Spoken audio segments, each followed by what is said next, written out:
اس دنیا میں ہر آدمی سکون کی تلاش میں ہے۔ کوئی جنگل بیابان کا رخ کرتا ہے، کوئی نیند کی گولیوں کا سہارا لیتا ہے، کوئی موسیقی میں سکون تلاش کرتا ہے، کوئی قدرتی مناظر میں سکون ڈھونڈتا ہے۔ کریم بخش بھی سکون کی تلاش میں مارا مارا پھرتا تھا۔ وہ گھر میں بیوی بچوں کے شور گل سے جب بہت عاجز آ جاتا تو ندی کے پل پر جا کر بیٹھ جاتا اور گھنٹوں لہروں کو تکتا رہتا۔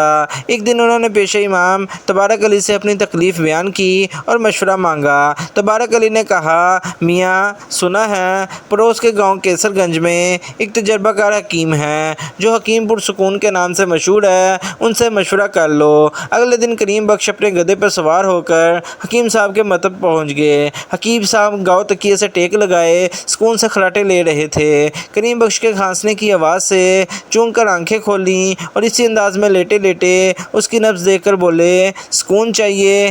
جی سرکار۔ کریم بخش نے کہا، کتنا؟ جی بہت سا، یعنی مکمل۔ تو پھر 4 لوگوں کو لے کر آؤ۔ وہ کیوں جناب؟ بھئی مکمل سکون تو نہر کے پل پار والے قبرستان میں ہی مل سکتا ہے۔ نہیں جی اتنا نہیں، بس میں گھر میں بیوی بچوں کے گل گباڑے سے پریشان ہوں، 1 منٹ سکون سے نہیں گزرتا۔ گھر میں مرغا ہے؟ حکیم صاحب نے پوچھا۔ نہیں۔ مگر کیوں؟ کریم بخش نے اس بے تک کے سوال کو سن کر کہا، آج ہی لے لو اور بس اب بھاگ جاؤ۔ اتنا کہہ کر حکیم صاحب پھر خراٹے لینے لگے۔ کریم بخش نے واپسی پر منڈی سے ایک مرغا خرید لیا۔ بچے تو مرغا دیکھ کر بہت خوش ہوئے اور اس کے ساتھ کھیلنے میں اور زیادہ شور کرنے لگے۔ 2 دن میں مرغے نے وقت بے وقت اذان دے کر کریم بخش کو عاجز کر دیا اور پھر حکیم صاحب کے پاس پہنچا اور ساری روداد سنائی۔ حکیم صاحب نے اونگتے ہوئے پوچھا، گھر میں کتا ہے؟ نہیں، کیوں؟ کریم بخش نے حیرت سے پوچھا، جاؤ آج ہی بندوبست کرو کتے کا۔ اتنا کہہ کر حکیم صاحب سکون سے چادر اوڑھ کر لیٹ گئے۔ غریب کریم بخش نے سلمان پہلوان سے ایک کتا خریدا اور گھر چل دیا۔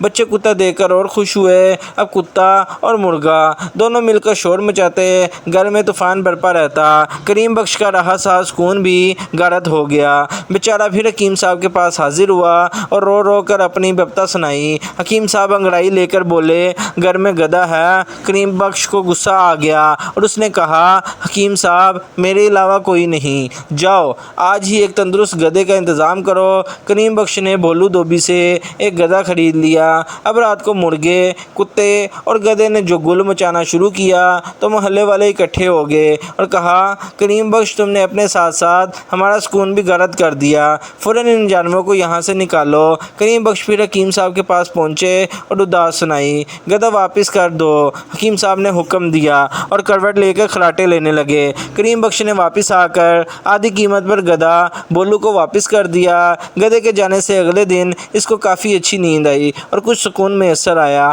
اگلے دن اس نے حکیم صاحب کو یہ خوشخبری سنائی، کتے سے بھی پیچھا چھڑاؤ۔ حکیم صاحب خمیرہ گونجتے ہوئے بولے، نہیں حکیم صاحب، بچے کتے سے منحوس ہو گئے ہیں، مجھے بھی کھیت پر اس کی موجودگی سے آرام ہے۔ کہہ جو دیا، کتے سے پیچھا چھڑا لو۔ حکیم صاحب زور دے کر بولے۔ کتے کے جانے کے بعد تو کریم بخش کو سناٹا سا محسوس ہونے لگا، سکون کچھ زیادہ ہو گیا تھا۔ اس نے صورتحال حکیم صاحب کو جا کر سنائی، مرغے کو بھی حلال کر ڈالو۔ حکیم صاحب نے مشورہ دیا۔ اب تو کریم بخش سے برداشت نہیں ہوا اور وہ چیخا، حکیم صاحب یہ نہیں ہو سکتا، مرغے سے گھر میں سب محبت کرتے ہیں، جس دن وہ اذان نہیں دیتا لگتا ہے دن ہی نہیں نکلا۔ ابھی تمہارا علاج مکمل نہیں ہوا، جیسا ہم کہتے ہیں ویسا کرو، مرغے کا جانا ضروری ہے۔ حکیم صاحب نے سختی سے کہا، مرتا کیا نہ کرتا۔ بیچارے کریم بخش نے مرغے سے بھی پیچھا چھڑا لیا۔ اب اس کو ایسا محسوس ہوا کہ جیسے گھر میں کوئی ہے ہی نہیں۔ گھر کی خاموشی سے اس کو وحشت ہونے لگی۔ اس نے سوچا کہ اب علاج ختم ہو گیا، آخری بار حکیم صاحب سے مل لیں۔ اس بار حکیم صاحب بہت تر و تازہ سفید شیروانی اور مخمل کی سیاہ ٹوپی سر پر سجائے بہت خوش چاندنی پر بیٹھے تھے۔ جب کریم بخش نے گھر کے پرسکون حالات سے آگاہ کیا تو حکیم صاحب نے مسکرا کر کہا، اب تم ایک آخری کام اور کر لو، وہ یہ ہے کہ بیوی کو بچوں کے ساتھ میکے بھیج دو، ان سے بھی پیچھا چھڑاؤ۔ یہ سن کر تو کریم بخش غصے کو برداشت نہ کر سکا۔